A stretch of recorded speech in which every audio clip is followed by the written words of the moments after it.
வணக்கம் நண்பர்களே. இன்று சந்தைப்படுத்தல் குறித்த எங்கள் 4 வீடியோ தொடர்களில் முதலாவதாக டைவிங் செய்கிறோம். இந்த வீடியோ உங்கள் தயாரிப்பை எவ்வாறு வேறுபடுத்துவது என்பதில் கவனம் செலுத்தும். உங்கள் முதன்மை இலக்கு வாடிக்கையாளர் பிரிவை அடையாளம் காண்பதன் மூலம் தொடங்குவோம். நீங்கள் யாருக்கு விற்கிறீர்கள் என்பதை அறிவது, நீங்கள் எதை விற்கிறீர்கள் என்பதை அறிவது போலவே முக்கியமானது. பாலினம், வயது, இருப்பிடம், வாழ்க்கை முறை, வருமான நிலை அல்லது ஒத்த காரணிகள் போன்ற அளவுகோல்களின் அடிப்படையில் உங்கள் முதன்மை இலக்கு வாடிக்கையாளர் பிரிவை வரையறுக்கவும்.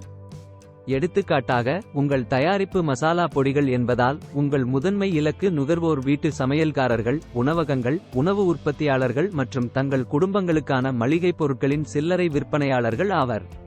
உங்கள் நுகர்வோரின் விருப்பத்தேர்வுகள் மற்றும் கொள்முதல் செய்யும் நடத்தையை முழுமையாக புரிந்துகொள்ள, உங்கள் இலக்கு சந்தையின் கொள்முதல் முடிவுகளை இயக்கும் முக்கிய நுகர்வோர் காரணிகளை நாங்கள் அடையாளம் காண வேண்டும்.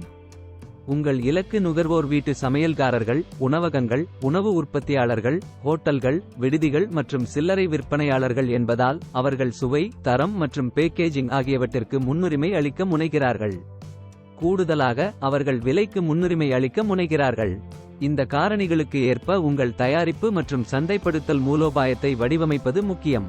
இப்போது உங்கள் தயாரிப்பை எவ்வாறு வேறுபடுத்துவது என்பதை புரிந்துகொள்வோம்.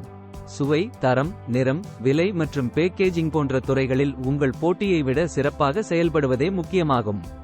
உங்கள் தயாரிப்பை தனித்துவமாக்குவது எது என்பதை பற்றி சிந்தியுங்கள். இது உள்ளூர் சுவை, தரம் அல்லது ஒருவேளை பேக்கேஜிங்?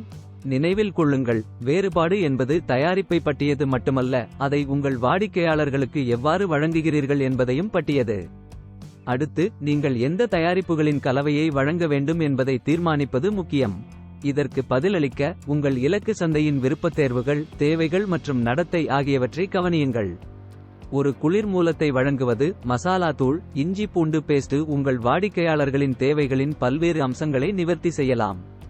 இறுதியாக, ஒரு முழு அளவிலான வெளியீட்டிற்கு முன் உங்கள் தயாரிப்பு யோசனையை திறம்பட சோதிக்க, முன்மாதிரியை சரிபார்க்க முக்கியம். உங்கள் முதன்மை இலக்கு பிரிவுடன் கலந்துரையாடுவதன் மூலம் அல்லது உங்கள் தயாரிப்பை மதிப்பாய்வு செய்யுமாறு நண்பர்கள் குழுவிடம் கேட்பதன் மூலம் இதை செய்யலாம். வீட்டு சமையல்காரர்கள், உணவகங்கள், உணவு உற்பத்தியாளர்கள், ஹோட்டல்கள், விடுதிகள் மற்றும் சில்லறை விற்பனையாளர்களிடமிருந்து உங்கள் தயாரிப்பை செம்மைப்படுத்த பல முறை கருத்துக்களை சேகரிக்கவும். லைக், ஷேர் மற்றும் சப்ஸ்கிரைப் டு வியாபர்கோச் சனில் பார்த்ததற்கு நன்றி. All the best.